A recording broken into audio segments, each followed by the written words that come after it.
Quoi de mieux que le C1D pour se retrouver enfin sur la chaîne? Et donc, voici une vidéo de drill pour mettre en condition, si ce n'est déjà fait, pour ce C1D qui aura lieu lundi 24 juin 2024. Alors, j'ai pris le C1D de l'année passée, de 2023 donc, qui est réparti en 2 livrets, vous le savez, à un premier livret sans machine à calculer et un deuxième livret où vous aurez droit à votre calculatrice.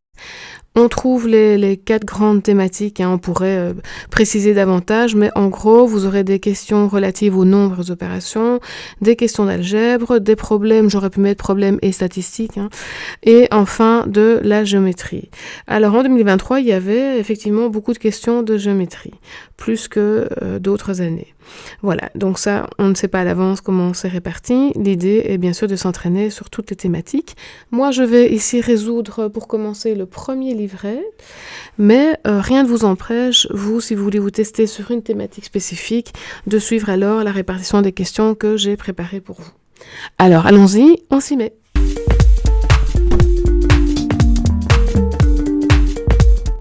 On pourrait mettre aussi cette question, même si elle est basée sur des objets géométriques, dans la série nombres et opérations en fait, puisqu'il s'agit essentiellement de comptage dans cet exercice. Donc regardons ce qui se passe.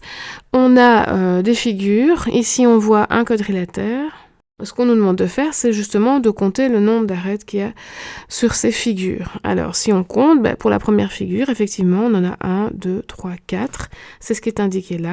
Pour la deuxième, on en a 1, 2, 3. Donc, à chaque fois que je rencontre un point, je compte ça comme une arête, comme un départ de nouvelle arête. Donc, chaque fois que je rencontre un point, je compte ça comme un nouveau départ d'arête, même si c'est dans le même prolongement.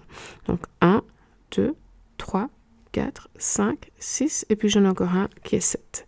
Je fais la même chose ici, donc 1, 2, en fait j'ai la première figure qui est là, puis j'ai cette figure qui est là, donc je sais déjà que j'en ai 7, et puis je rajoute 8, 9, 10. Et donc je vois que j'en ai rajouté 3 pour passer de là à là. Même chose par rapport à la première figure, cette figure-ci, j'en ai aussi rajouté 3. Donc en fait, je vois qu'à chaque étape, je rajoute 3 arêtes. Donc l'étape suivante, je vais faire la même chose, plus 3. Et donc je me retrouve avec 13 segments. Toujours pour cette même question, ce qui va se passer à la figure numéro 7. Alors on va essayer de comprendre un peu ce qui se passe. Je démarre avec 4 segments et puis à chaque fois, je vais ajouter 3 segments. Donc pour faire la figure 7, je vais l'appeler F7, d'accord ? J'ai démarré avec les 4 segments au départ, et puis à chaque fois, j'ai ajouté 3 segments. Mais j'ai ajouté 3 segments combien de fois ? Pour passer de 1 à 2, une fois, de 2 à 3, 2 fois, et donc je continue. Je vois que pour passer à la figure numéro 7, je vais ajouter 6 fois, puisque j'ai 6 étapes, entre la figure 1 et la figure 7, 6 fois 3 segments, à savoir 22. Alors l'élève qui ne se sent pas à l'aise avec cette méthode, comme c'est la figure 7, peut se permettre de compter ce qui se passe à la 5e, à la 6e, à la 7e, parce que ce n'est pas très loin, donc ce n'est pas beaucoup d'étapes supplémentaires. Donc je rajoute 3, je suis à 13 plus 3, ce qui fait 16, je rajoute 3, je suis à 19, et je rajoute encore 3, je suis à 22. Donc ça c'est faisable, parce qu'on n'est pas très loin dans la série de figures. Alors ensuite, déterminer le numéro de la figure qu'on pourrait réaliser avec 37 segments. Donc là, par contre, on a le résultat final qui est en fait le résultat du petit calcul que j'ai fait ici. Et donc, je vais dire que j'ai une certaine figure, numéro n, que je ne connais pas, qui correspond à 4 plus... Alors, si on a été très attentif tout à l'heure, on s'est rendu compte qu'on a ajouté 6 fois 3 alors que c'était la figure 7. Donc ici, je vais ajouter n-1 fois 3. Et je sais que ça va me donner 37. n-1. Je vais faire passer le plus 4 de l'autre côté. Donc je vais avoir 37 moins 4. Et puis je vais écrire n-1 est égal à quoi ? 37 moins 4, ça fait 33, que je vais diviser par 3, puisqu'ici j'ai un fois 3. Donc je divise par 3 de chaque côté. Et donc finalement, qu'est-ce que je trouve comme réponse ? n-1 est égal à 11 et n est donc égal à 12. Maintenant, l'élève qui, à nouveau, n'est pas à l'aise avec la mise en équation pourrait continuer sa séquence et voir quand est-ce qu'il arrive à 37. Mais ça commence déjà à être un peu long, mais ce n'est pas infaisable, hein, puisque 12, c'est encore à sa portée, ça prend juste du temps. Par contre, si la réponse était 1502, c'est clair qu'on ne peut pas procéder de cette façon-là. Alors ensuite, ben voilà, on demande quand même de proposer une formule, donc il va falloir y passer, hein, qui permet de calculer le nombre de segments en fonction du numéro de la figure. Ben on l'a fait ici. Hein. Donc le nombre de segments de la figure, c'est 4 plus 3 fois n-1. Alors, et c'est clair qu'on aurait pu observer ici qu'on avait affaire à des multiples de 3. Hein. 4, c'est 3 plus 1. Ici, 7, c'est 6 plus 1. 10, c'est 9 plus 1. 13, c'est 12 plus 1. Et donc, effectivement, on voit qu'on a distribué l'expression. Et donc, ça va nous donner 4 plus 3n moins 3. On met ça ensemble, on se trouve 1 plus 3n. Et certains élèves auraient pu, sans passer par cette formule, se rendre compte, avec les valeurs trouvées ici, en fait que chaque valeur, c'est un multiple de 3 plus 1. Donc 10, c'est 9 plus 1. 13, c'est 12 plus 1. 16, c'est 15 plus 1, etc. Donc en fait, on trouve, sans réfléchir de cette façon-là, en observant les nombres, qu'on a affaire à un multiple de 3 plus 1. Et donc voilà une autre façon d'écrire. Donc pour moi, cette façon-là et ces façons-là sont correctes, mais si on veut une forme effectuée, ce sera cette forme-ci. Voilà, question 2, on nous demande d'encadrer des nombres décimaux ou écrits sous forme de fractions. Donc ça nous demande de connaître la droite des réels. Donc je vais représenter une droite des réels avec des graduations ou des fractions en fonction de ce dont j'ai besoin. Donc pour celui-ci,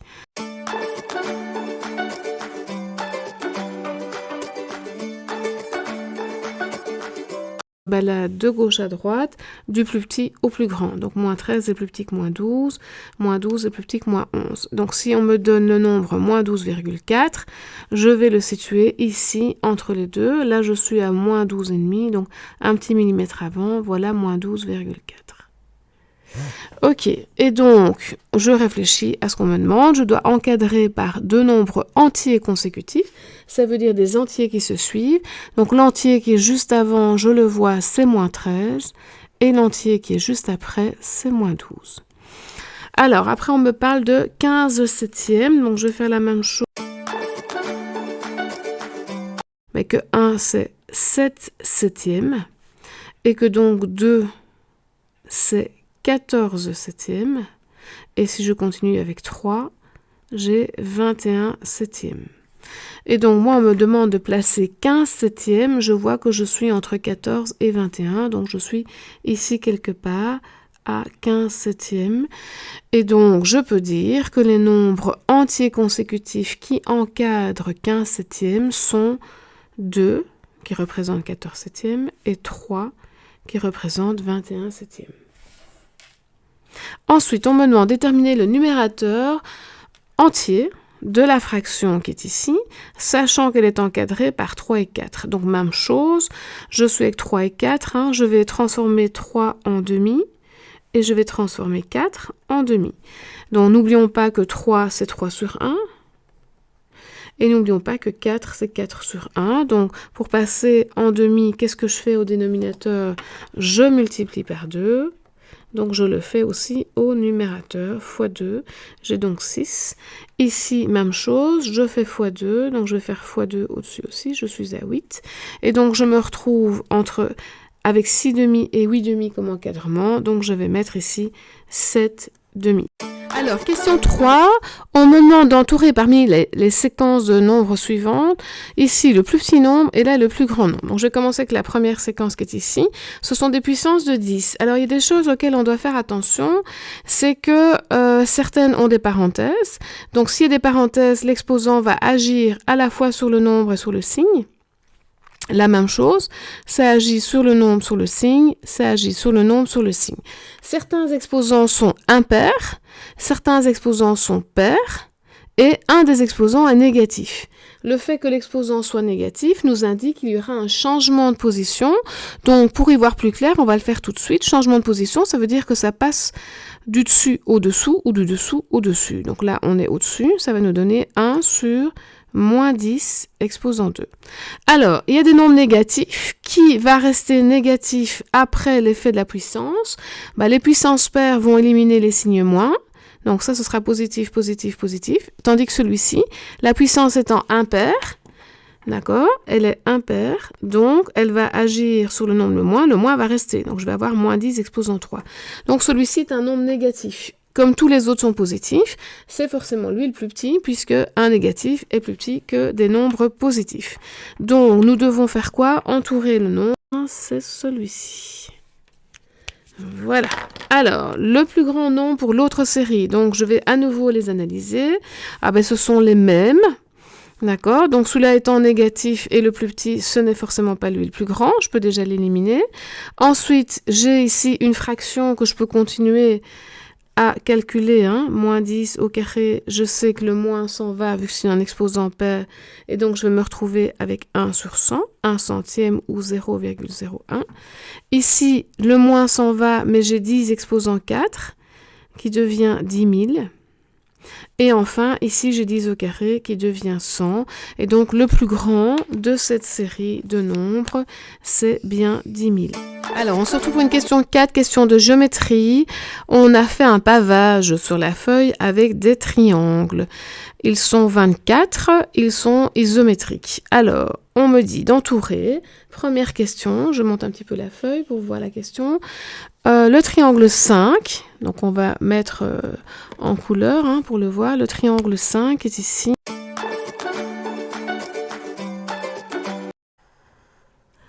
De changement d'orientation, on voit que on a simplement fait un déplacement des sommets de même distance et parallèle. Donc on a affaire à une translation.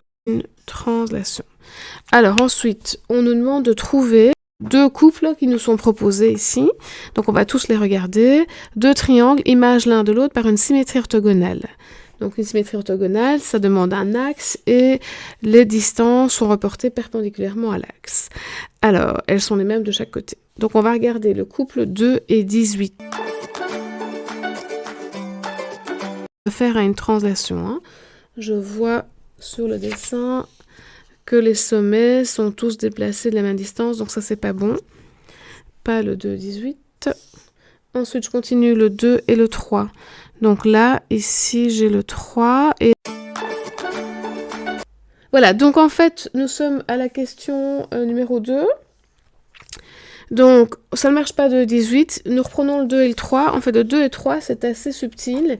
Donc, on a ici ce côté qui pourrait jouer axe de symétrie. Le problème, c'est que si on fait bien l'orthogonalité, donc la perpendiculaire, on ne tombe pas. Alors, on pourrait se dire, est-ce que c'est une erreur? Parce que c'est quelques millimètres. Et en fait, si on réfléchit bien, on a affaire à des triangles qui sont quelconques. Donc, le côté qui est ici n'est pas le même que celui-là. Il n'est pas isocèle. Donc, cette hauteur n'est pas en même temps médiatrice, médiane, etc. Et donc, ne sait pas être dans le prolongement de l'autre hauteur, puisque les segments ne sont pas de même longueur non plus de l'autre côté. Donc en fait ici il n'y a pas d'orthogonalité, même si ça a l'air d'être le cas. Le 2 et le 17, ça ne fonctionnera pas pour la même raison. Donc en fait il nous faut une orthogonalité comme ceci. Et donc on va regarder celui qu'on nous propose, le 2 et le 20. Donc là, donc je vais relier en fait les sommets qui pourraient être images l'un de l'autre par la symétrie orthogonale. Je vais relier les sommets correspondants ici. Je vais marquer le milieu du segment. Un chouïa avant 2. Alors, même chose pour celui-ci.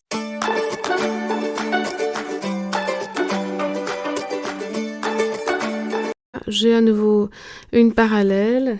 Et donc, je vais trouver un axe de symétrie qui est à peu près ici. Voilà, et donc je coupe bien, tac tac, j'ai bien donc une symétrie orthogonale qui transforme le 2 et le 20. Donc j'ai donc bien une symétrie orthogonale qui transforme le triangle 2 en le triangle 1. Voilà, donc toujours question 4, dernière question de la question 4. On nous dit, on a une symétrie centrale qui va appliquer le triangle 11 sur le triangle 20. Donc déjà, on va aller trouver cette symétrie. Il faut qu'on trouve son centre, en fait. Triangle 11, triangle 20. Donc symétrie centrale, on va relier des sommets et on aura ainsi le centre de symétrie qui va apparaître. Le centre de symétrie, et je peux vérifier avec le dernier, mon écart est un peu juste, mais effectivement, voilà mon centre de symétrie. Je pourrais lui donner un nom, appelons-le T, par exemple. Ça, d'accord? Qu'est-ce qu'on me demande? Par cette symétrie, le triangle 17 sera l'image de qui? Donc, le triangle 17, je vais le retrouver sur mon schéma. Il est ici. Ça, c'est mon triangle 17. Et je vais regarder de qui il est l'image. Donc, ce point-là vient ici. Ce point-ci, je l'ai sur la figure, arrive ici. Et puis, le dernier va traverser et se retrouver là. Et donc, je vois qu'il est l'image du triangle 14, qui est là. Et donc, nous allons pouvoir répondre à la question. Triangle 14. Voilà qui termine la question 4. Question 5. On nous donne un petit moulinet qu'on a tous déjà vu à la mer. On nous demande de construire tous les axes de symétrie du moulin 1. Donc ici, on prend ça comme axe. Effectivement, ceci vient là, ceci vient là. J'ai bien cette droite qui relie ces deux points comme axe de symétrie. Et j'ai la même chose ici. Donc en voilà déjà 2. Mais est-ce que je n'en aurai pas encore un ici? D'accord, donc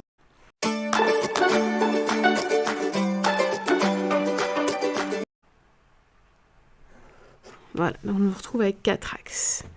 Ensuite, pour le moulin numéro 2, on nous demande quoi? L'amplitude de l'angle de la rotation de centre P qui envoie A sur B. Donc, nous allons dessiner ça déjà. A sur B.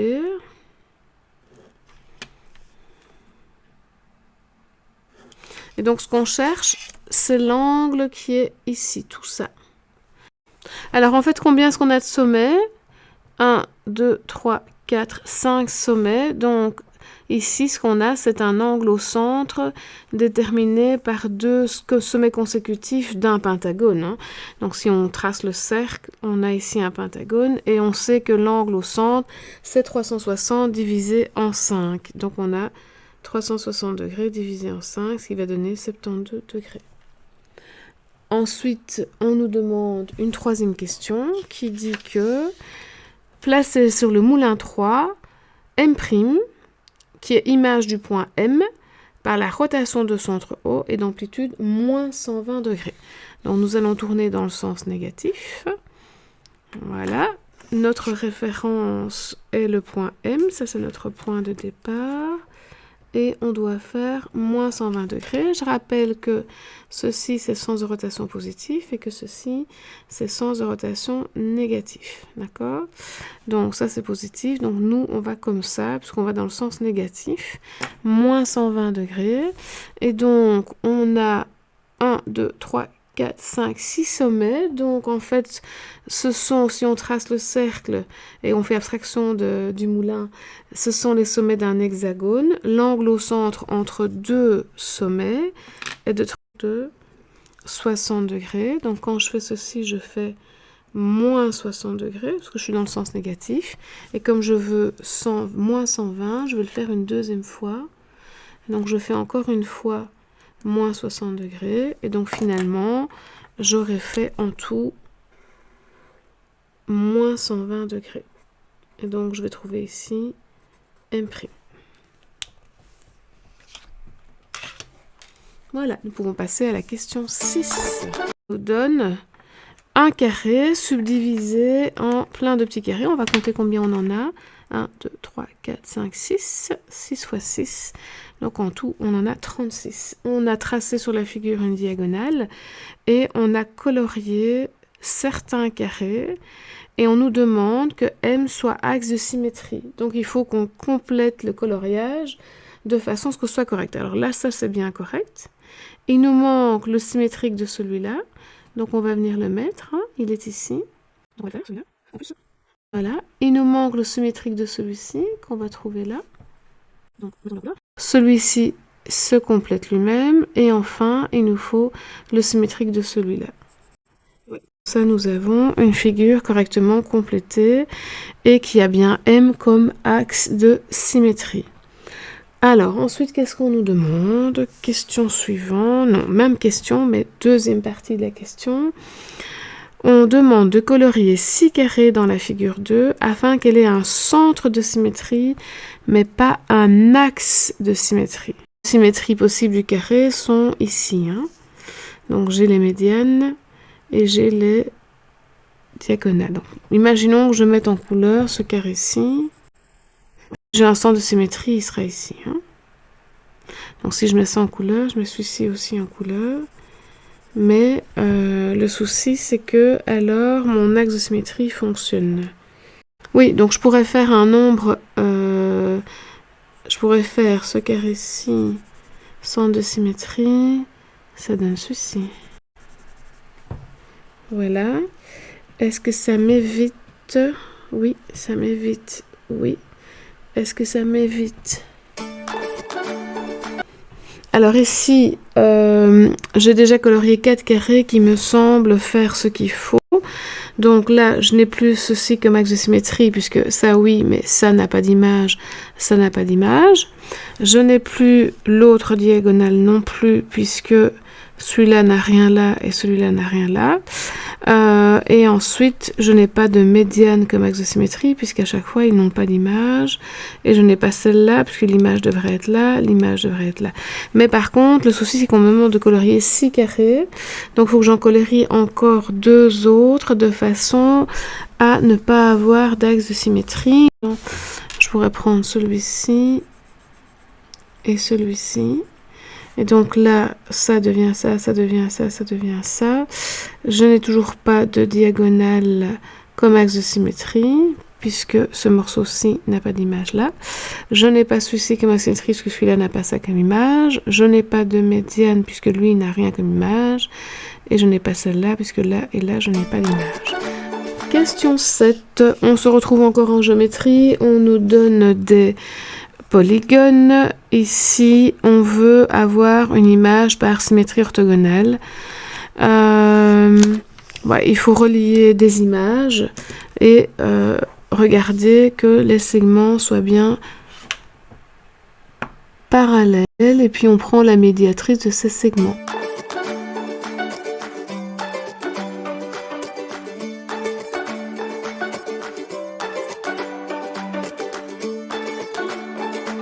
Le voilà mon axe. Alors, qu'est-ce qu'on me dit? Prime C' est égal à 2. Oui, on le sait, hein, puisque toute symétrie orthogonale transforme un segment en un segment de même longueur. Donc ça, c'est une propriété des symétries orthogonales. Et ensuite, justifier que E'D' perpendiculaire à C'D'. Oui, à nouveau, j'ai un angle droit qui est ici.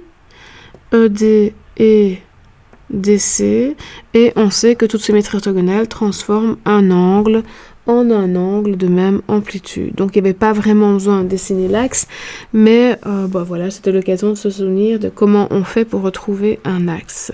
Et donc on justifie avec les 2 phrases que j'ai citées et que je vais écrire maintenant. Et donc on pourra dire que les symétries orthogonales conservent les longueurs et conservent les amplitudes des angles.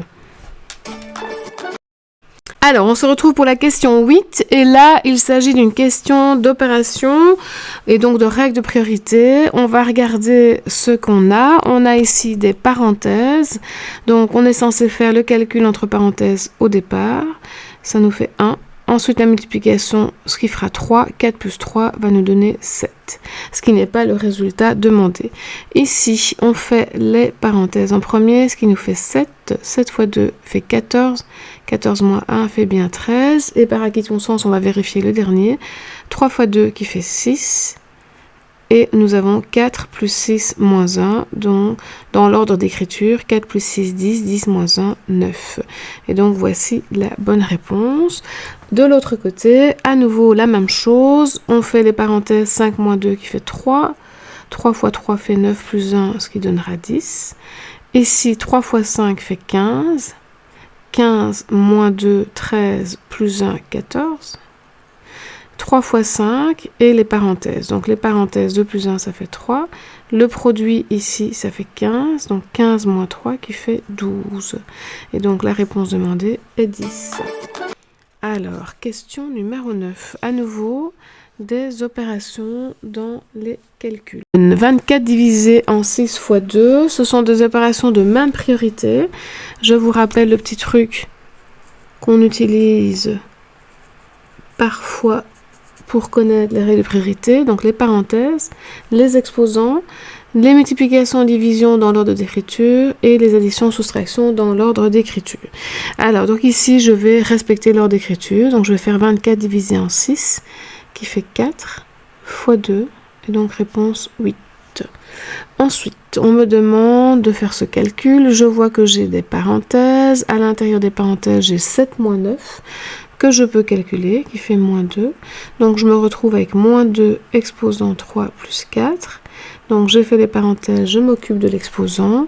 C'est un exposant impair qui agit sur 2 et sur le moins. Donc, la réponse sera négative. Moins 8 plus 4. Et donc, moins 8 plus 4, je vais trouver moins 4. Ensuite, dernier calcul, j'ai ici 5 moins parenthèse, donc je m'occupe de ce qui est dans les parenthèses. Dans ces parenthèses, j'ai une addition et un exposant, donc je m'occupe de faire l'exposant. Donc j'ai 5 moins 2 plus 9. 2 plus 9, ça fait 11, donc je me retrouve avec 5 moins 11, qui fait moins 6. Et nous avons encore des opérations essentiellement basées sur les exposants, donc des propriétés de puissance. On me demande de faire une puissance d'une puissance, et vous avez normalement appris que quand on faisait une puissance exposant quelque chose, on multipliait les exposants. Et donc c'est ce qu'on va faire ici. On va avoir 3 exposants 5 fois 2, autrement dit 3 exposants 10. Pour le suivant, nous avons un même exposant pour deux bases différentes. Nous avons A exposant n fois B exposant n. Et ça vient de A fois B exposant n. Donc, quand on a une puissance sur un produit, on met l'exposant sur chacun des facteurs. Et là, on a la réponse, en fait. On a mis l'exposant sur les facteurs. Et donc, effectivement, quand on a 2 exposant 8 fois 5 exposant 8, c'est 2 fois 5 exposant 8. Et donc, on peut dire qu'on a affaire à 10 exposant 8. Et enfin, le dernier, c'est un quotient et des puissances. Nous avons appris que A exposant n sur A exposant m devient A exposant n moins m. Voilà, si vous avez petits soucis avec les exposants, il y a des vidéos sur la chaîne pour s'entraîner là-dessus. Et donc, vous avez à faire 5 exposants 7 moins 3, ce qui fait 5 exposants 4. Si vous n'êtes pas à l'aise avec ceci, bah ici, ça veut dire quoi ceci? J'ai 7 facteurs 5 au-dessus, 3 facteurs 5 en dessous. Donc, il est clair que je peux en simplifier 3. Et parmi les 7 du dessus, comme j'en ai barré 3, il m'en reste bien 4. Juste l'exposant. D'accord, donc la réponse en fait concerne l'exposant, parce que le pointillé est situé au niveau de l'exposant. Donc la réponse ici c'est 10, ici la réponse c'est 8, et là la réponse c'est 4. Voilà ce qui sera coté sur cette question. Question numéro 11, on nous dit que des élèves préparent des boîtes de cookies. Ils ont déjà cuit 330 cookies et ils se servent de boîtes pour les transporter, et on sait mettre 8 cookies dans une boîte. On se demande le nombre de cookies qu'ils doivent encore conclure pour remplir la dernière boîte. Diviser 330 en 8. Alors, soit vous le faites en calcul écrit, soit vous le faites mentalement. D'accord? Donc, on va réfléchir à la table de 8. On a 320 qui est tout près. Et puis, on a encore plus 8, 328. D'accord? Donc, 328, ça correspond à 8 fois 41. Si vous n'avez pas su le faire mentalement, pas de problème, faites-le en calcul écrit. Et donc finalement, je vois que 330, c'est 328 plus 2. Autrement dit, c'est 41 boîtes de 8. Et je vais commencer une nouvelle boîte où j'ai mis 2 cookies déjà. Et donc, il me manque encore 6 cookies pour arriver au 8. Donc, encore 6 cookies à cuire. Alors, question 12. Donc, une boîte contient des pralines de goûts différents. 3 au caramel, 6 au massepain, 8 à la vanille, 4 au café, 3 à la fraise. Ça fait beaucoup de goût. Alors, quelle est notre chance de prendre une praline à la vanille dans cette boîte? Bon, déjà, comptez combien il y a de pralines. Quel est le total? Eh bien, nous en avons donc 3, plus 6, plus 8, plus 4, plus 3. Ce qui nous fait 24 pralines. Alors, on va regarder les cas favorables. Combien de pralines nous conviennent? Celles à la vanille. Donc, nous en avons 8 sur 24. On va mettre ici tout ce qui est favorable, cas favorable, et en dessous, tout ce qui est possible. Les cas possibles. Et donc, nous avons une chance sur 3 de tomber sur une praline à la vanille. Alors, Bastien a pris une praline dans cette boîte. Il avait une chance sur 6 de prendre une praline ayant ce goût. Une chance sur 6. Donc, c'est-à-dire sur 24, 4 chances sur 24, puisque j'ai fait ici x 4. Quel goût correspond à ce nombre? Nous voyons ici que ça correspond à la praline goût café. Voilà. Et donc, réponse, le goût café. Alors, on se retrouve pour la question 13. C'est une question problème statistique. On a interrogé des familles, on a compté combien ils avaient d'enfants. Alors, on a ensuite représenté ça sur un diagramme en bâtonnet. Vous avez déjà vu ce genre de diagramme, même dans les journaux, hein. Alors, ici, qu'est-ce qui se passe? On a un bâtonnet dont la hauteur correspond à la réponse qui est ici, qui s'appellera un effectif, hein. Donc, nous avons des familles à 1 enfant, il y en a 9 qui ont été interrogées. Des familles à 2 enfants, il y en a 11. Donc, mon bâtonnet ici va aller jusque la hauteur 11. Je fais ça le plus précisément possible. La largeur du bâtonnet a été imposée par les rédacteurs. Donc, voilà le bâtonnet suivant. Tac, tac, tac, je le mets en bleu.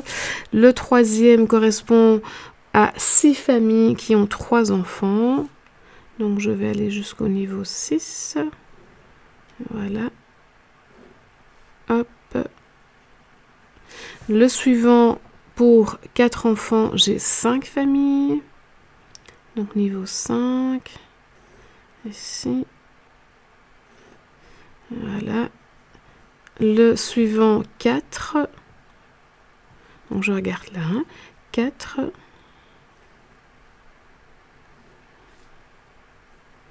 Et le dernier, une seule famille avec 6 enfants dans celles qui ont été interrogées.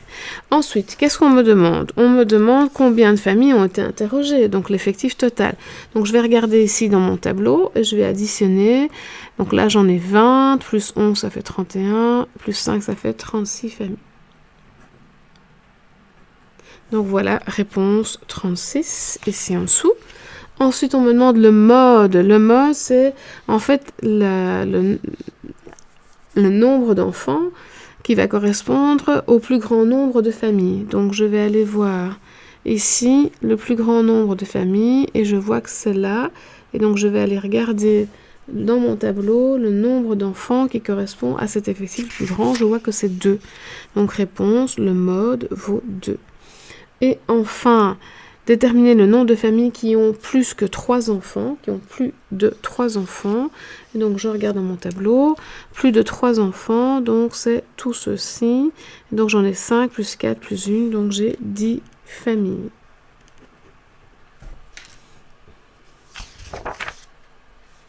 Voilà, donc j'ai additionné 5 plus 4 plus 1, ce qui me donne 10 familles.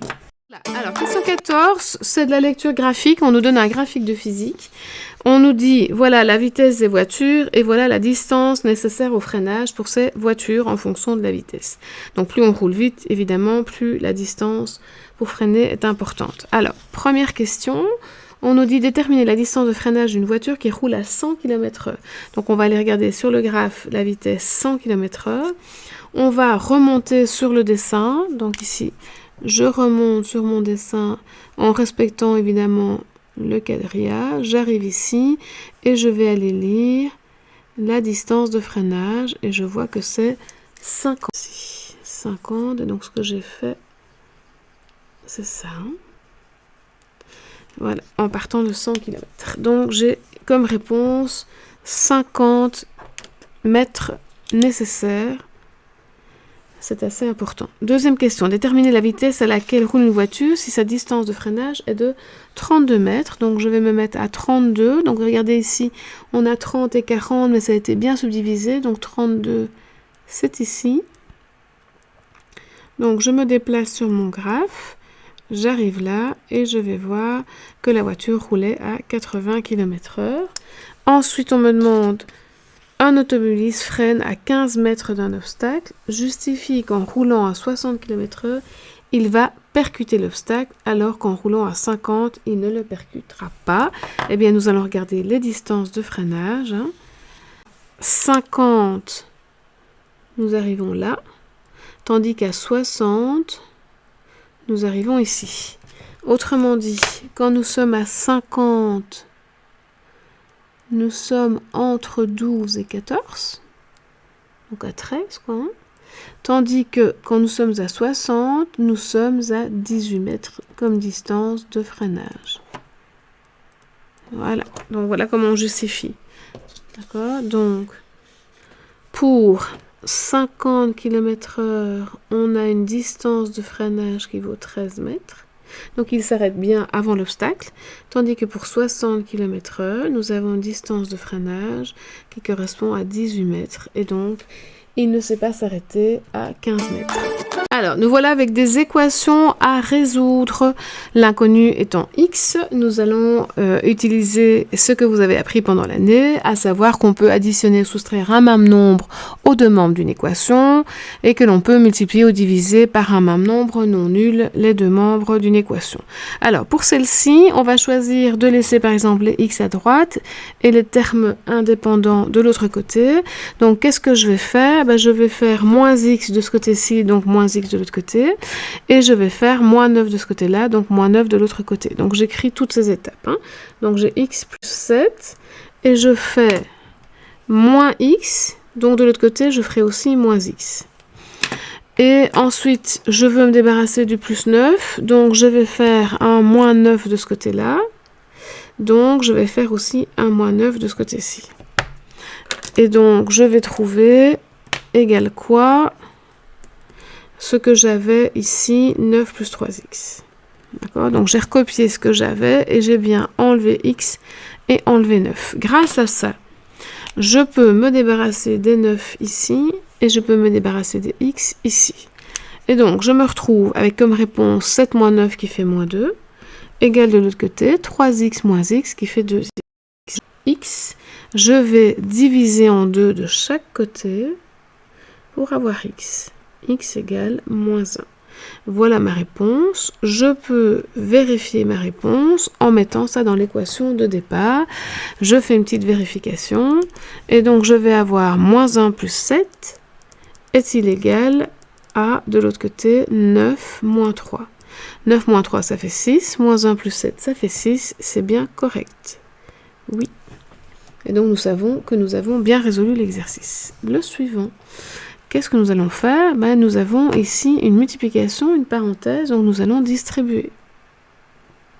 Ce qui nous donne 7x moins 7 égale 3x moins 4. Nous allons ensuite procéder de la même façon, à savoir de chaque côté de l'équation faire disparaître ou apparaître quelque chose. Donc ici, je veux par exemple rassembler tous les x à gauche et les non-x à droite. Donc je vais me débarrasser du moins 7 en faisant plus 7 de chaque côté. Et je vais aussi me débarrasser. Donc là, j'ai le 7x moins 7. Là, j'ai le 3x moins 4. Je vais me débarrasser du 3x de ce côté-ci pour le faire apparaître par là. Et donc, je vais écrire moins 3x. Et donc, moins 3x ici, avec le plus 7 qui est là.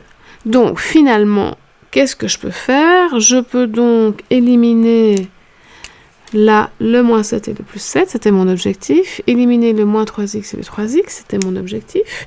Et donc, il me reste quoi? Moins 3x plus 7x, que je peux écrire 7x moins 3x, c'est peut-être plus clair. Et de l'autre côté, il me reste 7 moins 4. Autrement dit, 7x moins 3x, 4x. Et 7 moins 4 qui fait 3. Autrement dit, x égale, je divise par 4 de chaque côté, x égale 3 quarts. Solution 3 quarts, que je peux aussi mettre dans l'équation et vérifier si je veux être certain de ma réponse. Et enfin, le dernier, 3 cinquièmes de x plus 2 égale 4. Je vais déjà me débarrasser du plus 2. Donc 3 cinquièmes de x plus 2 moins 2. Et donc de l'autre côté, 4 moins 2. Grâce à ça, je peux me débarrasser du plus 2 moins 2 ici. C'était l'objectif. 3 cinquièmes de x est égal à 2. Je veux maintenant éliminer la fraction. Je vais multiplier par l'inverse de la fraction. Donc, je vais faire fois 5 tiers de chaque côté. Ça me permet de simplifier. 3, 3. 5, 5. Et donc d'avoir bien un x. Donc, j'ai x ici, une fois x. Et de l'autre côté, j'ai 10 tiers. Réponse finale, donc 10 tiers. Que je peux aussi mettre là-dedans et vérifier si je veux être certain d'avoir bien résolu l'exercice. Alors, question 16. On nous donne deux équations. 6x plus 24 égale 90. 3x moins 3 égale 27 moins 2x. Et on veut savoir laquelle a comme solution 6. Le plus simple est de remplacer. Donc, je prends la première équation et je vais remplacer x par 6. 6 fois 6 plus 24 est-il égal à 90. De l'autre côté, 3 fois 6 moins 3 est-il égal à 27 moins 2 fois 6. Je fais le calcul. 6 fois 6, 36. 36 plus 24 est-il égal à 90. Je vois que c'est pas juste, puisque ça fait 50 et 10, 60. Ce n'est pas égal à 90. Non. Donc 6 n'est pas solution. De l'autre côté, je fais le calcul. Ici, j'ai 18. 18 moins 3, ça me fait 15. Est-il égal à, de l'autre côté, j'ai 27 moins 12. Et 27 moins 12, ça fait 15. Donc, oui. Donc là, je vois que 6 est solution, puisque 6 rend l'égalité vraie, tandis que là, 6 ne rend pas l'égalité vraie. Alors, on se retrouve pour la question 17, c'est de l'algèbre. On nous demande de factoriser des expressions, c'est-à-dire de les transformer en produits de facteurs. Alors, nous allons essayer la mise en évidence, puisque c'est ce qu'on nous propose de faire.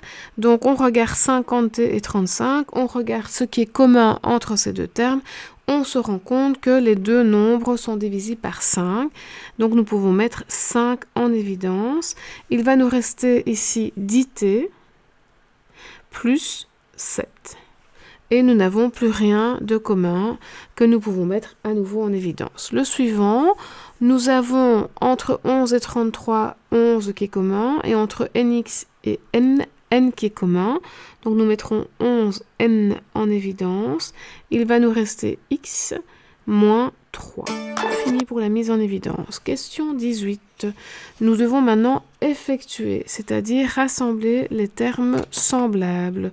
Alors, qui sont des termes semblables? Ce sont des termes qui contiennent une même lettre ou plusieurs lettres les mêmes, affectées du même exposant.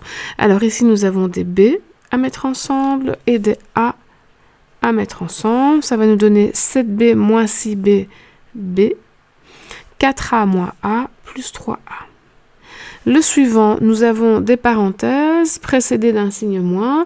Nous connaissons la règle de suppression des parenthèses qui nous dit qu'il faut changer les signes de tous les termes placés dans ces parenthèses. Donc nous allons écrire 4C, au lieu d'avoir plus 2A, moins 2A, et au lieu d'avoir moins 6B, plus 6B.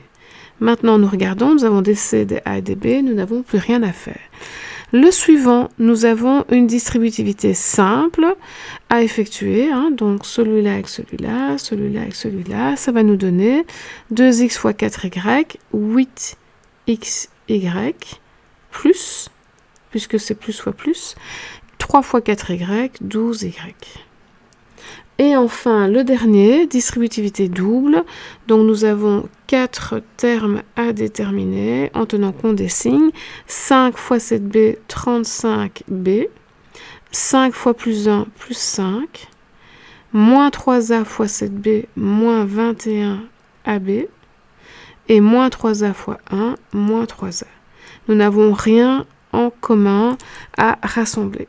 Et nous avons fini la question 18. Question 19 de la géométrie.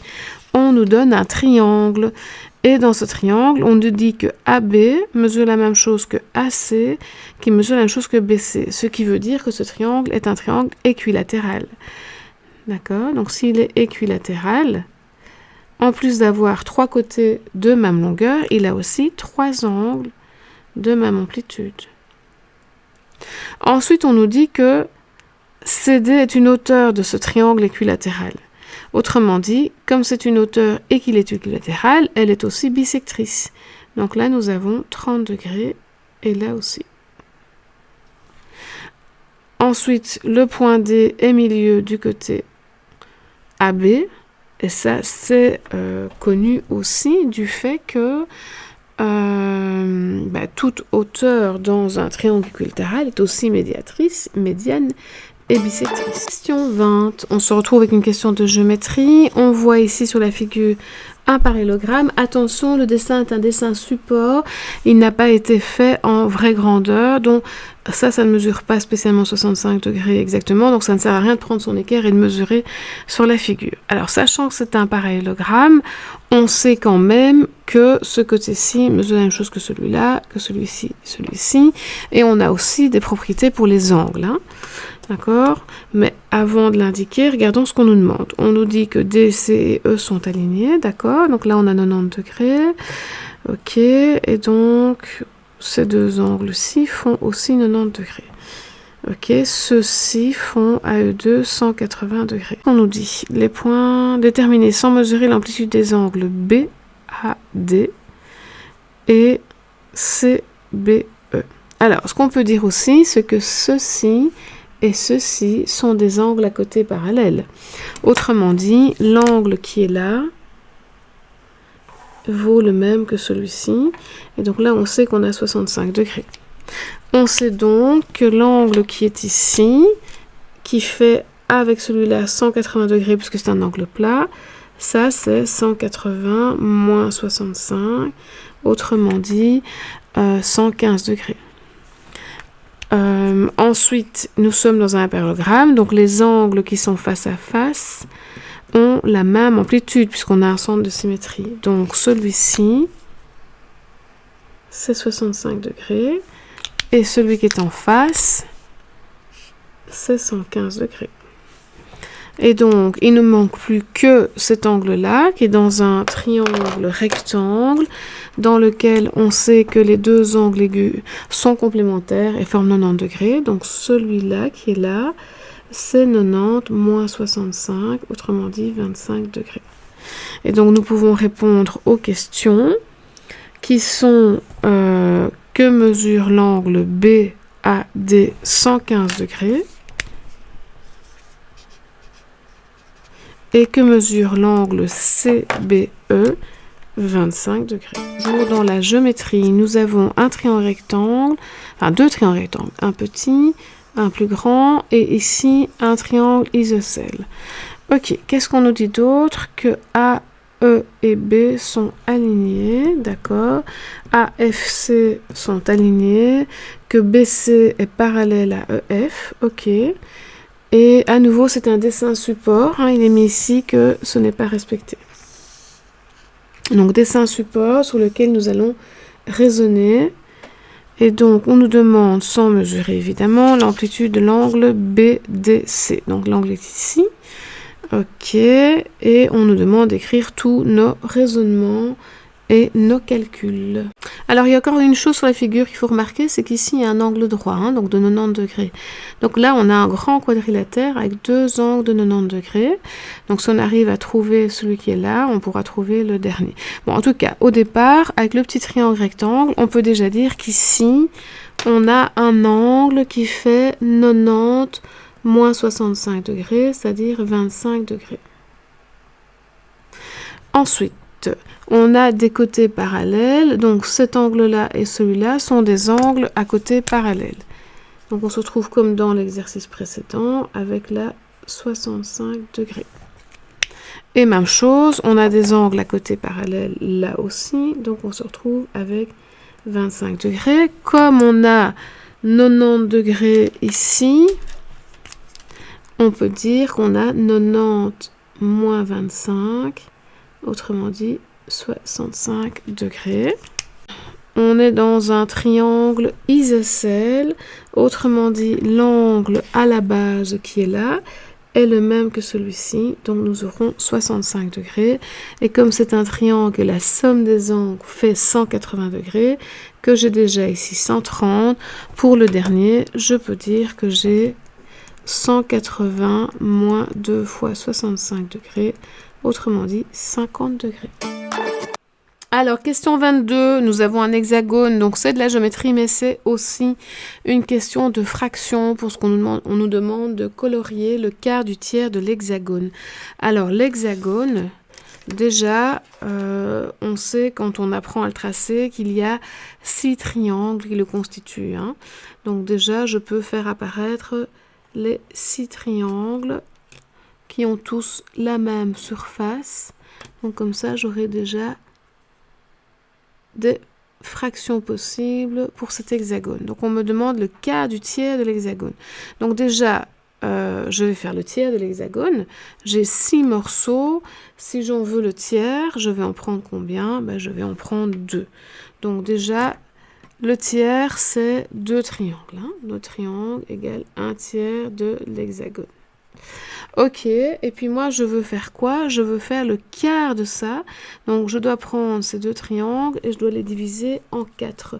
Comme ce sont des triangles isocèles, même plus que ça, ils sont équilatéraux, pardon. Ce sont des triangles équilatéraux en fait, hein, parce qu'ici j'ai 60. Donc j'ai 60 partout.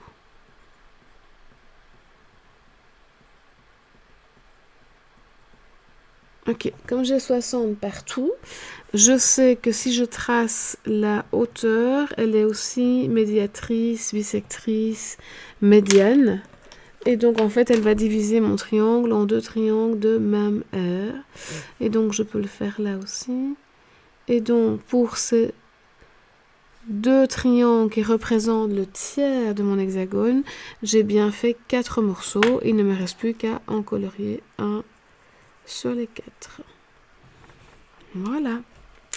Alors, la fraction de l'hexagone qui n'est pas coloriée, eh bien, c'est tout l'hexagone qui correspond à... Donc, combien est-ce que j'ai de morceaux? Hein, un petit morceau comme ça, je l'ai combien de fois? Je l'ai 2 fois dans chaque triangle. Et comme j'ai 6 triangles, ça correspond à 12 morceaux. Et j'en ai colorié un. Donc, j'ai colorié un 12e. Et donc, j'ai tout l'hexagone auquel j'enlève un 12e. Il me reste donc 12 12e moins 1 12e, 11 12e qui n'est pas colorié. Ok, nous sommes toujours avec une question de fraction dans le 23. Donc, qu'est-ce qui se passe? On a une unité qui est représentée par un bloc avec 1, 2, 3, 4, 5, 10 petits cercles. Et on me demande de faire un assemblage qui représente 3 cinquièmes. 3 cinquièmes, si je le mets en dixième, 3 cinquièmes en dixième, ça me fait 6 dixièmes. Donc ce que j'essaie de constituer, c'est 6 dixièmes. Alors je peux prendre le bloc D, 1, 2, 3, 4, 5 morceaux, Et alors, il m'en manque un. Donc, je prends le morceau de 1. Ou alors, je peux prendre le bloc C. Il y en a 2. Et là, il m'en manque 4. Donc, c'est le B. Voilà où j'en suis. Et nous avons fini le livret 1. Voilà, le livret 1 est terminé. J'espère qu'il vous donnera un dernier petit coup de pouce avant l'épreuve de demain. Accrochez-vous, battez-vous sur chaque question. Et j'espère que tout se passera bien pour vous. Merci à tous ceux qui se sont abonnés. À bientôt.